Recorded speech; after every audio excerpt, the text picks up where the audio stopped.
Jamie, are Okay. you all thirsting over Zaddy Cuomo? Ew, please. How dare you?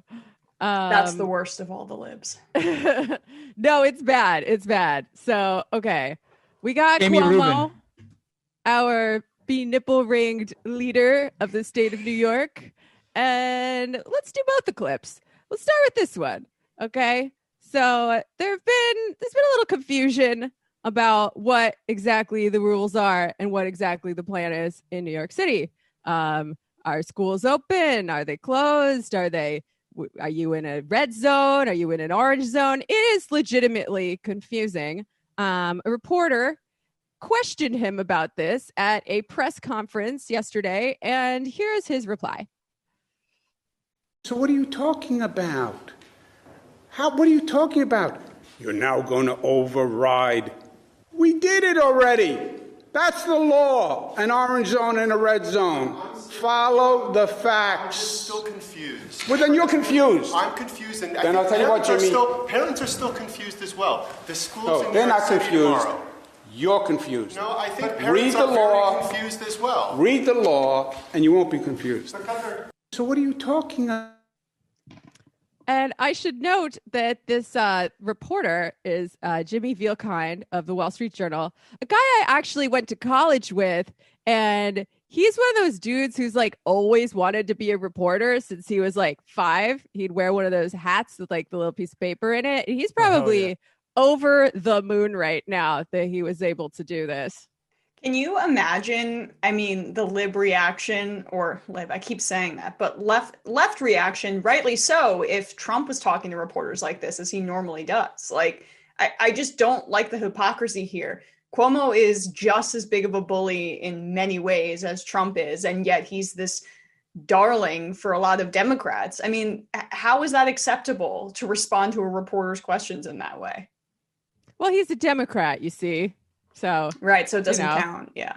It's different. I mean, the reporter was accurately stating that a lot of people are confused. I mean, it's just the truth. I mean, I don't even know how out of touch you need to be to not understand how confused people are over the rules. I mean, parents in New York City were basically tracking Bill de Blasio's every every time there was a message of his conference or a hint that he was going to say something, everyone was tuning in to see, are the schools going to be closed? Do I have to make plans for my children? Do I have to make plans for work? Do I need to take the day off? Do I need to take a week off? I mean, the idea that everyone knew exactly what was going on is just ludicrous. And I mean, and I know Cuomo and Bill de Blasio love to fight with each other, but the facts are that New York City is part of New York State, and Governor Cuomo is the man in charge of New York State. So, you know, and he just is writing a book, and he's writing a book and capitalizing on all of this press that he gets as being the foremost authority on coronavirus. So you don't get to feel uppity and get all touchy when the reporter is asking you questions about the coronavirus response as the governor of one of the biggest states in the country. About frankly mixed signals. Like, I mean, I think what is maybe Cuomo saying, well, we had these metrics set up, and it shouldn't be a surprise to people that we closed. And like, I think there's some truth to that. Sam was saying like we're going to hit point where we have to close these schools because of the metrics, but it's not clear to people at all, especially with the missed signals of like bars being open. And of course we know why. Like, fundamentally, this is also above Cuomo's pay grade because you need the federal government to start writing checks and putting money into states' pockets. Mm-hmm. So like, I do think that like that is important to stress too. And you can call me the Cuomo defender if you want, but also, I mean, this is just horrible because Cuomo is responsible for anyone for this sort of like halfway, what should we do? What shouldn't we do thing? And it's like, it's not consistent at all. So of course people are going to be very confused. No. And if they had just done a proper full shutdown and given people money, countrywide in New York, we wouldn't be dealing with the second wave right now. But I understand a lot of people's frustration. Like, I've got friends who work in bars who are losing their jobs right now, and no help is coming. So, you know, I'm starting to understand. Yeah. And to Matt's point, like, yeah, you can say that as Cuomo. There's no like political capital that's going to be lost now that you're critiquing a lame duck president's response and the fact that he and Republicans are blocking more in state and Right. right. Well, that's why we Cuomo need has to a get to the facade second to clip. keep Yeah, up. let's do the second clip. The second clip, because shall like this should be all about Mitch McConnell and Trump, and instead he's blaming people for not wearing masks. Right. Like here's this clip. And just to make it very simple, if you socially distanced and you wore a mask and you were smart, none of this would be a problem. It's all self-imposed. It's all self-imposed. If you didn't eat the cheesecake, you wouldn't have a weight problem. It's all self-imposed. Okay. You had to go to work That's- during a pandemic, you asshole, for jobs that would fire them later, like a month Yeah. later. If your Listen, father maybe- wasn't governor, you wouldn't be governor. Listen, No. maybe in other states where the rate of transmission is much higher and people aren't following the guidelines, you could make an argument that partially it's because people aren't listening. But in New York State, where we're talking about that threshold that hit, by the way, for people who aren't in this state and may not be familiar, the threshold that shut this state, New York City schools down, is a 3% threshold. Like when you're talking 3%, I mean, you're pretty much at the point where everyone seems to be doing everything. And of course, you're going to have a certain number of percentages based on just people having to go to work. I mean, that's where the failure is at this point. Schools, which are closed, I believe the percentage is under 1%, which makes it even more ridiculous that the schools closed first. I was reading how in many European countries, they've gone on lockdown again, which their new lockdown closes bars, restaurants, and those sorts of establishments that aren't essential, but it keeps the schools open. So here in this country, we're doing it in reverse. I mean, don't you think that has something to do with the fact that teachers have really good unions and service workers don't? And I think it's fundamentally the money problem too, right? Like Yeah. it's these businesses, and it's like I mean we get it, right? Like I don't want to see.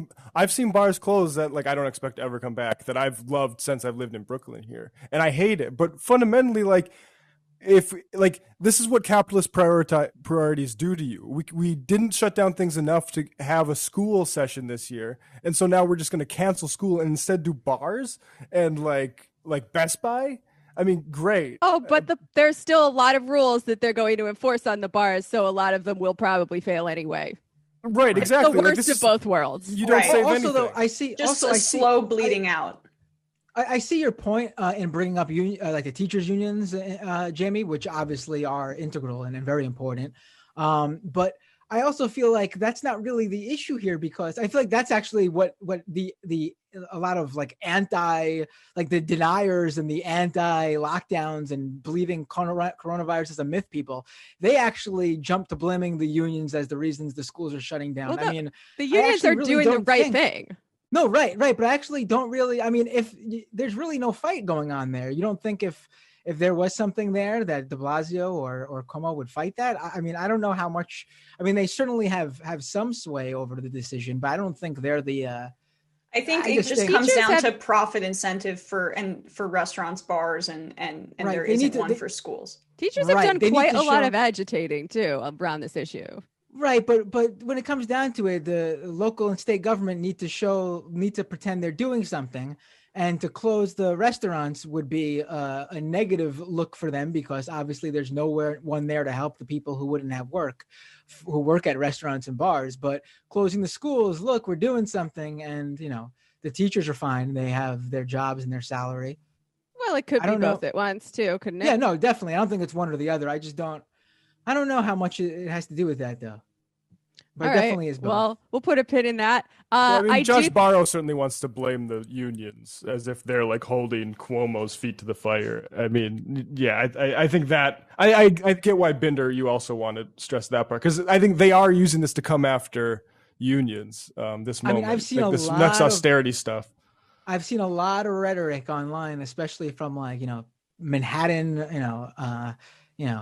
well-to-do Manhattan parents blaming the teachers unions for the shutdown, and not the fact that it's simply the easiest thing for de Blasio and Cuomo to close down, which Right. would have the least blowback. I mean, so you piss off a bunch of parents. I mean, what's going to happen? I mean, really. Well, Well, I mean, just back to Cuomo's framing there, though. Like, look at that, like, personal First of all, look how disconnected he is from the realities of who's actually being most disproportionately affected by COVID-19. I mean, it's like 4 times as more likely if you're Latino or Black that you're contracting coronavirus. And a lot of that is because those workers are disproportionately a part of uh, essential work, service work, things like that.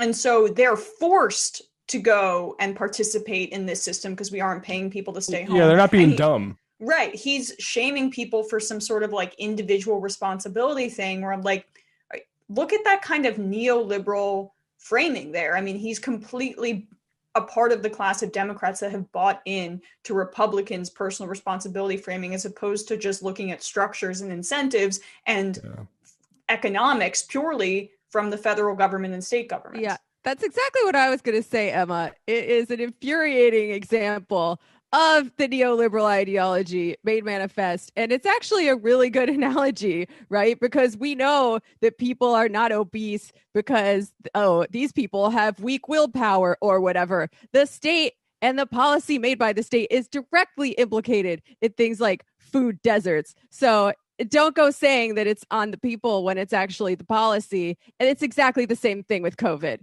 And I would just say I get criticized every once in a while on Twitter for going after Nancy Pelosi too much and not Mitch McConnell. But you know what? What? Sorry, on this show? Yeah, exactly. And on this show. Yeah. But like, you know what?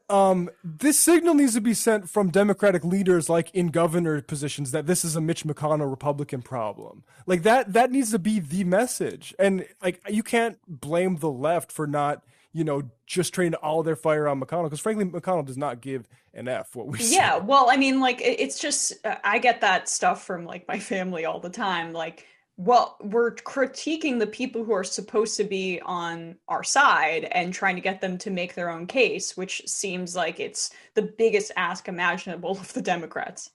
All right. Word. All right, let's go to the, I guess in closing, screw you, Andrew Cuomo, screw you. Yeah. No, really, the guy is, I hope he gets appointed to something in Biden's administration, because that's the only way I see him bowing out here in relinquishing power. Yeah, because otherwise we're stuck with this guy until he decides he doesn't want to run anymore, I think. If I had a nickel for every person who's asked me, how do I explain to my parents that Cuomo is bad? Oh my goodness. Yeah. He has the way he has successfully been able to rewrite everything. And this is before, like, COVID definitely like made his stature skyrocket. But even before that, though, this guy has successfully been able to really hide in plain sight every terrible decision he has made. And somehow portray himself as some sort of progressive hero to normie Dems and moderate Democrats and centrists. Yeah. I don't understand it. It's like, it just doesn't make sense to me.